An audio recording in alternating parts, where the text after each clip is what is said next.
Gi tá aí, está começando mais um programa da Gi, sejam todos muito bem-vindos. Gente, obrigada pelo carinho, obrigada pela audiência, é um tal de Agitaí, eu fico tão feliz com isso porque o nome tá pegando e o barulho tá chegando. E vamos falar hoje, embora o finalzinho do ano esteja aí, eu quero falar que o programa de hoje foi tão especial, uma doutora linda, querida, doutora Maria Alice, ela que é médica preventiva, mas que raio é isso, gente? Vou explicar, calma. Sabe aquela coisa quando tu tens uma doença e que tu fica na mesma tecla tomando remédio, às vezes esse não é o caminho. Então no programa de hoje nós vamos falar de intestino. Ih, tu tem intestino preso?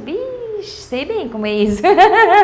Sono, também, a gente não pode ficar 24 horas por dia do dia ligado, tem que dormir. E também do contato com a natureza, está imperdível, vem comigo. Olá, estamos aqui então com a doutora Maria Alice, ela que trabalha com medicina integrativa, medicina preventiva, seja muito bem-vinda. Obrigada. Isso, obrigada por ter aceito o convite. Calma que eu estou desmontando o microfone aqui, calma, se ajeita. Então, sabe o que nós vamos falar hoje? Sabe do quê? De que nós vamos falar hoje? De cocô. Como é que vai ser o cocô? Já vamos começar a entrevista assim, doutora. Sabe por quê? Eu fiz uma enquete bem rapidinha no Instagram e perguntei assim, ó, o seu intestino funciona bem? E mais de 75% das pessoas responderam que não. Que o intestino não vai bem, que existe, né, que não funciona. Então, por isso que eu estou aqui, para a gente falar de cocô. Como deve ser o seu cocô? Enfim, vamos começar. Doutora, sabendo, assim, que a gente diz que o intestino é como se fosse o nosso segundo cérebro, por que ele tem que funcionar bem? Seja bem-vinda. Obrigada mais uma vez. Primeiramente, obrigada, Gi, pelo convite de estar aqui falando sobre um tema que eu adoro, que é intestino e cocô. Então, vamos começar. Bom, o intestino ele é visto como o segundo cérebro, primeiro porque a gente tem mais ou menos 500 milhões de neurônios no nosso intestino. Segundo, porque é o nosso meio de contato com o mundo externo. É no local onde a gente vai absorver os nutrientes do que a gente está se alimentando. E outra coisa muito importante relacionada ao intestino que muita gente não sabe é que a gente tem trilhões de bactérias no nosso intestino. Temos mais bactérias no intestino do que células no nosso corpo e elas têm um papel fundamental na nossa saúde como um todo. Então, por esses três principais motivos que o intestino é visto como, é dito e visto como o nosso segundo cérebro. Então, você ali de casa já está pensando, meu Deus, mas eu não faço cocô como deveria. Meu Deus, mas eu tô com inchaço, tô com gases e tal. Qual seria a frequência ideal, assim, de estar evacuando por dia? Enfim, a frequência normal de estar indo ao banheiro. A frequência normal seria de 3 vezes ao dia até 3 vezes na semana. Porém, dentro da medicina integrativa, da medicina funcional, que é a linha que eu trabalho, o ideal seria que pelo menos uma vez ao dia a gente estivesse evacuando. Isso demonstra um equilíbrio do nosso trato gastrointestinal. Porque tem aquelas pessoas que comem uma coisinha e já estão indo no banheiro, igual passarinho. Come uma coisinha e estão indo no banheiro. Que ódio, eu fico com ódio dessas pessoas. Mas, então, pelo menos uma vez ao dia está indo ao banheiro. Pelo menos uma vez ao dia demonstra um bom funcionamento do trato gastrointestinal. Uma coisa que eu quero falar aqui, que o fato da gente estar evacuando não necessariamente significa que o nosso intestino está 100%. Então, a gente precisa prestar atenção em outros fatores. Não sei se vocês já ouviram falar uma famosa frase que diz o seguinte: a gente é o que a gente come. Sim, sim. Porém, essa frase ela tem que ser um pouco editada. A gente é o que a gente absorve do que estamos comendo. Então, muitas vezes a gente pode estar ingerindo bons alimentos, formando bolo fecal e evacuando uma vez ao dia, porém não estarmos absorvendo os nutrientes dessa alimentação. E mesmo assim estarmos com deficiências nutricionais, de vitaminas, de minerais, de nutrientes no geral, por má absorção. Por isso eu gosto tanto, assim, eu sempre trago aqui para o programa profissionais que tratam a saúde. Assim, vai investigar através de exames, como é que está essa absorção de nutrientes, né? Então, assim, não especificamente assim, ó, tu tá com o intestino não funcionando, vai lá, toma um laxante. Meu Deus! Por exemplo, assim, ó, quantas pessoas, deu uma dorzinha de garganta, precisou usar um antibiótico. Desse antibiótico, o que acontece com o intestino, por exemplo? O antibiótico, quando se faz uso de uma medicação como essa, a gente pode alterar a nossa flora intestinal, que são essas bactérias boas que a gente possui no nosso intestino, e essa flora demorar até 1 ano para retornar o que ela era antes do uso do antibiótico. Olha só. O que isso significa? Nós estamos usando uma medicação para combater uma bactéria, certo? Sim. Que naquele momento é necessária por alguma infecção que está acontecendo.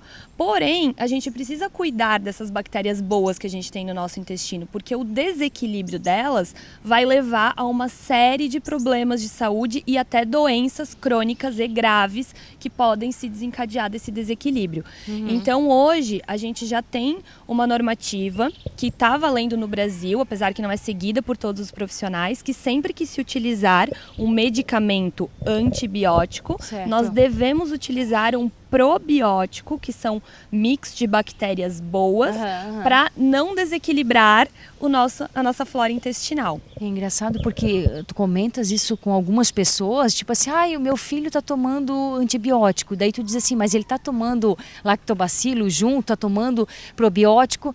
Não, mas para quê? Muita gente não sabe. Muito obrigada por trazer essa informação aqui, porque, claro, é preciso tomar antibiótico de quando em vez, sim. Sim. Mas de que maneira você pode manter principalmente a saúde do intestino em dia com esses probióticos? Tá bem, gente? Eu acho que a primeira parte de intestino, a gente vai ficando por aqui, né? É importante falar o seguinte do intestino, deixar a laxante de lado, né? Quantas pessoas não conseguem, eu só vou tomando aquele remedinho, né? Então, assim, investigar toda uma causa. Será que pode ser emocional? Será que está faltando fibra? Será que está faltando água? Né? O que a gente poderia, para fechar esse primeiro bloco de intestino do cocôzão aqui, falando assim, do que precisa mudar para isso funcionar bem? Primeiro a gente tem que lembrar que a digestão do alimento e a saúde do intestino começa quando a gente está ingerindo o alimento, começa na nossa mastigação. Certo. Então começa a gente prestar atenção como é que está sendo a mastigação desse alimento, como é que está o equilíbrio do nosso estômago, que é ali que começa a digestão, e como é que está a saúde do nosso intestino. Então existem exames para a gente investigar isso. Claro que precisamos estar atento ao que estamos ingerindo e como que o nosso corpo está aceitando esses nutrientes. Então, o ideal é fazer exames, investigações e estar sempre acompanhado por bons profissionais para poder ver se está tudo certo com o seu intestino. Não deixa, gente, não deixa para depois, que isso pode dar ruim lá pela frente. Tá certo? Gente, não saiam daí do próximo bloco, a gente volta falando, sabe do quê? De sono. Como tá a qualidade do teu sono? Espera, não sai daí que a gente volta falando disso. Beijo!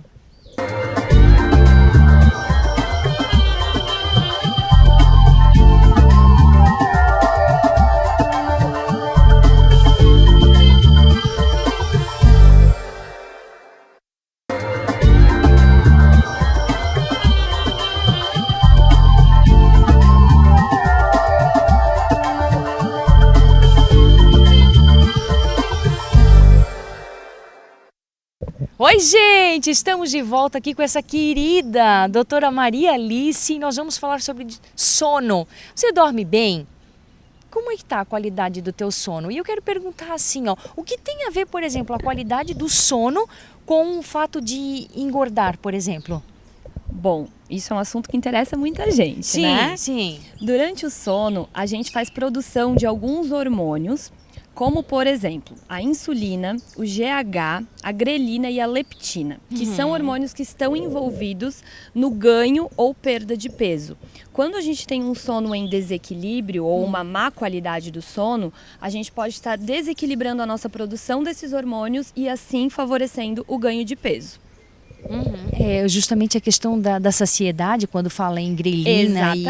Exatamente. A leptina é o hormônio da saciedade e a grelina é o hormônio que estimula a fome. Então, se nós estamos com eles em desequilíbrio, a gente pode ter maior compulsão alimentar, acabar se alimentando com maior quantidade de alimentos e acabar tendo um ganho de peso secundário. Eu costumo dizer assim pro meu filho, né? Porque chega à noite, tá ouriçado, tá virado num foguete, num giraia. Eu digo, meu filho, pra crescer, assim igual na academia. Você tem que comer bem, você tem que se exercitar, no caso ele brincar, e precisa dormir. É quando a gente dorme que a gente cresce. É a mesma coisa com a musculação. Quer ficar grande, quer recuperar, precisa dormir.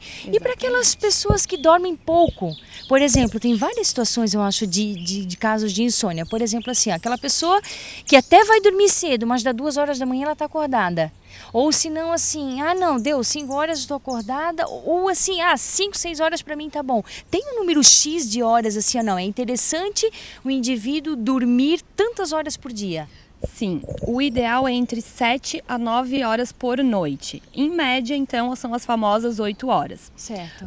Porém, existem individualidades, existem pessoas que necessitam de um pouco menos de horas. Porém, os trabalhos científicos, estudos já demonstram que quando se dorme menos de 6 horas por noite, existem riscos a longo prazo para a saúde, como, por exemplo, maior probabilidade de desenvolver diabetes ao longo da vida, com menos de 6 horas por noite, isso de forma crônica.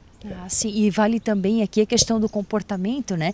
Por exemplo, assim, se tu sabes, lá em casa eu digo, não, até às 10 todo mundo na cama, inclusive meu pequeno, deveria ir mais cedo, mas se deixar, antes a gente ia 11 e pouquinho, então assim, vale o comportamento, estipular um horário, deu. Com certeza. Até esse horário eu vou estar na cama e deu. O horário ideal para se estar na cama dormindo é até as 10 horas da noite. Tô fazendo certo, amor, lá em casa. Porém, a gente dá uma esticada até as 11 horas. Além de 11 horas, já começam a ocorrer, independente da hora que se acorda no outro dia, já podem estar, pode estar levando a alguns problemas a longo prazo, se manter esse hábito por muito tempo. Uma coisa que eu acho importante de a gente salientar, que além das horas de sono, é importante a gente olhar para a qualidade desse sono. O que é um sono de qualidade? A gente deitar a cabeça no travesseiro e acordar só no outro dia, sem nenhum despertar noturno. As pessoas têm o hábito de dizer, não, eu durmo bem, mas acordo uma vez para ir no banheiro, acordo uma vez para tomar água, para me virar na cama. E não é normal. Isso não é um sono de qualidade, isso não é normal. O normal é a gente dormir uma noite inteira de sono. Então, não é só a quantidade de horas, mas sim a qualidade desse sono também que influencia. E doutora, como a gente estava conversando até antes da entrevista aqui, o que dizer para essas pessoas que tomam 20, 30 anos, aquele remedinho, né? Enfim, um Roipinol, um Rivotril, aquilo que virou uma dependência, o que ela poderia estar fazendo hoje para se livrar disso? Porque assim como o laxante, que não está indo na causa, né? Então, assim, eu quero dormir, tomo aquele hipnótico e vou pra cama. Isso não é qualidade de vida nem de sono, né? Nem de sono. Infelizmente, eles acabam levando a indução do sono, mas muitas vezes não é um sono com qualidade. Eu tenho vários pacientes que tomam essas medicações e que mesmo assim não têm uma boa qualidade de sono. Existem maneiras de fazer o desmame dessas medicações, quando muito bem indicado, muito bem acompanhado por um profissional, de forma gradual, e principalmente o que a Gi falou, é achar a causa do desequilíbrio do sono. Existem diversas causas e a falta do medicamento, infelizmente, não é uma delas. É uma opção que a gente tem em alguns casos, porém existem deficiências de hormônios, como a melatonina, a vitamina D, existe deficiência de magnésio, a poluição eletromagnética, que a gente está muito hoje em contato, que é a poluição dos aparelhos eletrônicos. Muita gente dorme com o celular do lado da cama, carregando. Então a gente tem que levar em consideração, fazer toda um questionário para saber qual é a causa desse distúrbio e aí agir na causa e não só na consequência. Então, existe esperança para quem toma medicamento? Existe. Só que tem que ser muito bem acompanhado e existe a possibilidade de fazer um desmame gradual, sim. Com certeza. E cafezinho, 9 horas da noite? Ai, esse será é um que problema. rola? Tipo assim, o meu esposo é daquele que o meu pleno, né? Beijo, amor. Eu sempre digo que ele é o pleno, que ele toma um café, 9 horas da noite eu fico olhando e penso assim, nossa, eu é que não vou dormir, eu acho. Mas para ele tá tudo bem, mas a grande maioria tem essa coisa da cafeína que pode tirar o sono. Exatamente. Mesmo que não esteja tirando o sono dele, ele pode estar com a qualidade do sono prejudicada pelo fato de estar utilizando um estimulante antes de deitar. A gente deve evitar os alimentos estimulantes, a cafeína, refrigerantes, até alguns tipos de chocolate, por exemplo, cigarro, antes de dormir, e investir em alimentos que são calmantes. Então, alguns chás, alimentos com baixo teor de açúcar, por exemplo. Evitar as refeições pesadas também antes de dormir, a carne vermelha não é um bom alimento ingerir muito tarde. Pesado, né? Exatamente. Tem que saber como é que tá a digestão, como é que tá o intestino dessa pessoa também. Então, todos esses fatores vão influenciar também na qualidade do sono. Gente, isso tudo a gente vai juntando para ter uma qualidade de vida melhor. Eu acho assim que o programa da Gi, trazendo essas coisas queridas para cá, lindas assim, é de mostrar para você que está em casa que aos pouquinhos a gente pode ter resultado sim. Vai mudando na alimentação daqui, vai mudando com o sono dali, para a gente cada vez ter mais qualidade de vida, tá bem, gente? E no próximo programa... programa, não, Gi. No próximo bloco, nós vamos botar o pezinho no chão, pezinho na areia. Vamos, doutora? Vamos, contato com a natureza. É isso aí, não sai daí, a gente já volta. Beijo.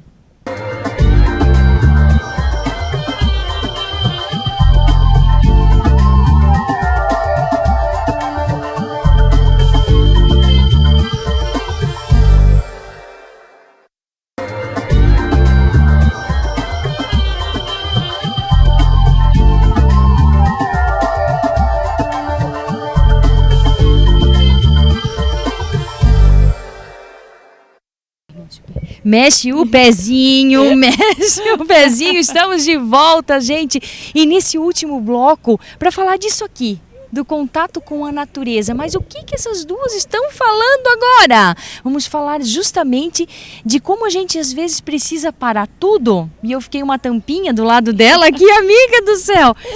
Parar tudo e entrar em contato com a natureza. Até dentre a medicina que tu trabalhas, gente, eu acho que eu vou errar o nome, Ayurveda. Ayurveda, já ouviram falar? Fala um pouquinho pra gente o que é isso, doutora Maria Alice. A medicina Ayurveda é a medicina indiana, é a medicina mais antiga do mundo. Dela se derivou a medicina chinesa e a medicina moderna que a gente segue aqui hoje. E por que é tão importante assim, ó, até a Dete da Escola Charlotte, um beijo, ela disse que dos anjinhos de asa quebrada que ela tem na escola dela, conta muito assim, para tudo. E ela bota todo mundo caminhar na grama, contato com a terra. Por que é tão importante a gente ter esse contato pé no chão assim? Bom, eu costumo chamar a natureza de vitamina verde. Então, para mim é uma coisa muito importante. Questiono todos os meus pacientes sobre esse contato. Por quê? Primeiro que a terra é um dos melhores e mais potentes antioxidantes que existem. A gente produz radicais livres, que são produtos que são maléficos para o nosso corpo quando estão em excesso. E a gente precisa de antioxidantes para combater esses radicais livres. Então, através da terra, por exemplo, a gente consegue esse contato. Existem vários estudos que demonstram o benefício do contato com a natureza para a nossa saúde no geral, demonstrando melhora de cognição, memória, diminuição de pressão alta e de outras doenças crônicas.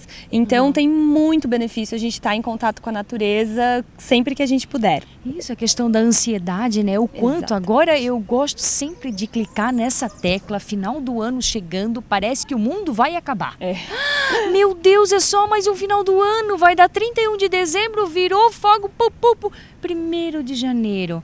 Gente, mas agora a gente olha para as pessoas assim, ó, estressadas. Meu Deus, né? Para tudo, respira, né? Respira e contato com a natureza. Tem vários estudos demonstrando a relação de diminuição de ansiedade, do hormônio cortisol, que é um dos hormônios que estão relacionados com estresse. Então tem um estudo que demonstra diminuição em 16% dos níveis de cortisol, só o fato de estar em contato com a natureza.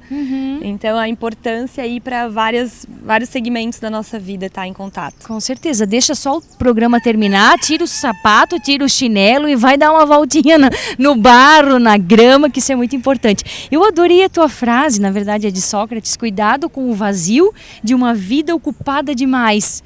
Não é?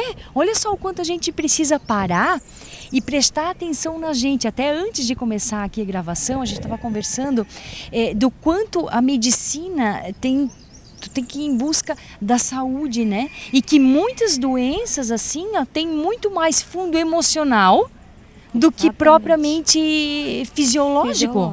Exatamente, exatamente. Muitas vezes a gente não está se percebendo, a gente está na correria do dia a dia, está prestando atenção no trabalho, nos filhos, na correria e não está olhando para nós mesmos. Então essa frase eu acho muito interessante porque a gente está nas redes sociais o tempo inteiro, está conectado com outras pessoas o tempo inteiro e muitas vezes a gente não está conectado conosco, Sim, que é o sim. mais importante.